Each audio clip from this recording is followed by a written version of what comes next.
Alors, salut Hervé, tu vas nous dire où est-ce qu'on est, même si c'est un peu marqué partout, et tu vas nous dire qui tu es. Alors, nous sommes à Barcelone sur le stand de Wiko et je suis le responsable relations presse et relations publiques de Wiko.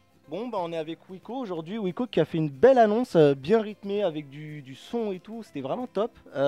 C'est quoi aujourd'hui l'idée? L'idée, c'est que Wiko, on est clairement en train de passer, c'est un peu le deuxième étage de la fusée. On est une marque qui est aujourd'hui, qui commence à être connue, reconnue. On est la deuxième marque de mobile la plus vendue en France, mais également la cinquième marque de mobile la plus vendue en Europe. Et on arrive là avec une gamme de produits assez remarquable, assez exceptionnelle. D'accord. dont Tu peux nous le dire, ouais, donne-nous les noms un peu. Il y a le WIM qui est vraiment, je pense, le plus beau smartphone que Wiko n'a jamais réalisé, puisque c'est un smartphone qu'on a développé en partenariat avec DxO sur la partie photo. DxO, tout le monde connaît, c'est vraiment le spécialiste de l'optimisation des caméras. C'est un smartphone qui est doté donc d'une double caméra, 13 mégapixels en noir et blanc et 13 mégapixels en RVB. Du coup, on a vraiment une qualité photo qui est absolument remarquable et on a également une caméra frontale de 16 mégapixels avec un flash selfie. C'est vraiment en termes de caméraphone le plus beau caméraphone qu'on a fait.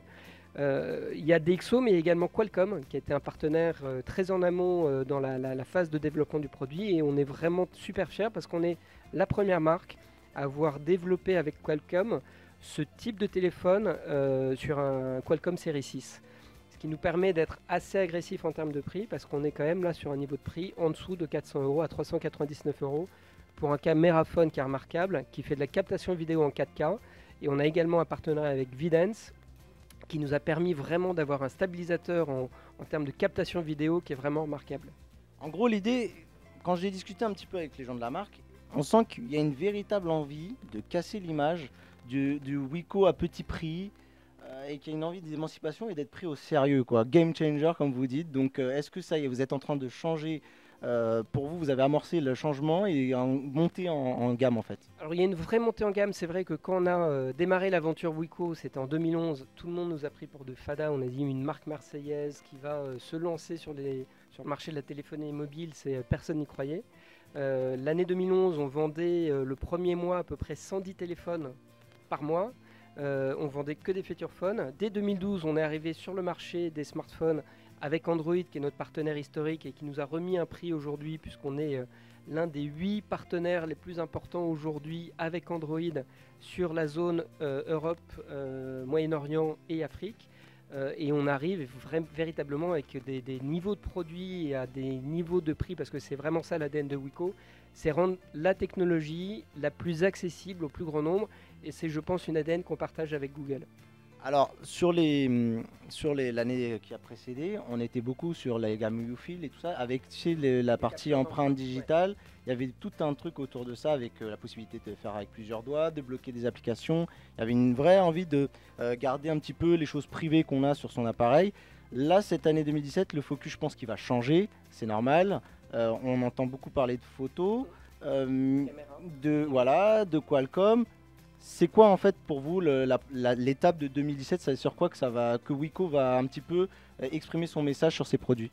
Écoute, en 2016, ça a été pour nous une année assez charnière parce qu'on était présent jusqu'en 2015 que sur le marché, ce qu'on appelle du retail, donc hors opérateur. Et en 2016, on a été effectivement distribué par ordre chronologique, on a eu Free qui a été le premier opérateur à nous jouer.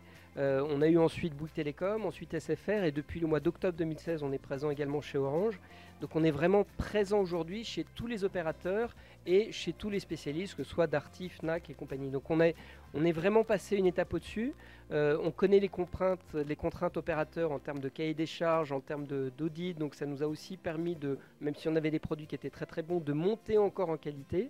Et c'est vrai que clairement les opérateurs aujourd'hui nous attendent pour leur apporter des produits à ce niveau de prix et qui sont aussi performants, voire même plus performants que certains concurrents qui sont beaucoup plus chers. Allez, deux petites questions rapides.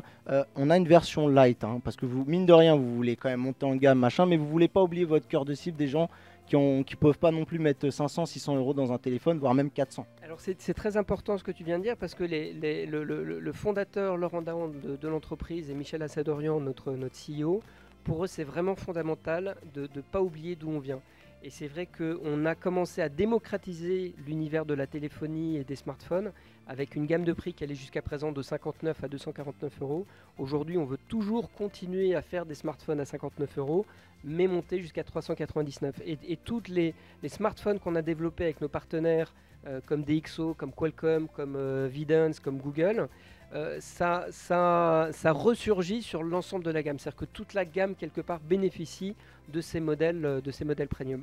Alors, et petite dernière question très importante, vous faisiez des pubs assez barrées, faut le dire. Je pense notamment au YouFil, on avait des choses très osées, très décalées. Est-ce que vous allez encore foutre le bordel, on va dire, dans votre communication? Mais ça, c'est vraiment la signature de la marque. On est game changer. Je me souviens, on était venu chez Watch TV avec une opération assez spécifique. On avait fait Coco Wico qui était complètement dingue. C'est la signature de la marque. C'est-à-dire qu'on fait les choses sérieusement, mais on ne se prend pas au sérieux. On sait que notre cœur de cible, c'est vraiment effectivement les 15-24 ans. Avec aujourd'hui, quand même, on voit qu'avec des produits comme le YouFil Prime à 249 euros ou le WIM, on va arriver à 249 euros avec le WIM Lite et 399 euros avec le WIM. On va séduire également une clientèle un peu plus, on va dire, senior. On va taper des 44 ans et c'est vraiment notre cœur de cible aujourd'hui. On a un spectre de produits qui est plus large, mais on veut conserver cette identité, cette communication un peu barrée. Je pense que tu l'as vu pendant la conférence de presse. Le fait de faire un flash mob avec Pivinova qui est venu pour faire le show, qui vient de signer la nouvelle identité sonore qu'on retrouve sur tous les nouveaux smartphones. Voilà, c'est notre signature, c'est notre ADN. Bon bah Hervé, on n'a plus qu'à vous dire bonne année 2017, bon courage avec vos nouveaux produits et puis on se dit à très bientôt pour pouvoir tester les produits. Eh bien écoute, à très bientôt et merci beaucoup d'avoir participé à cet bel événement qui est très important pour nous. Merci.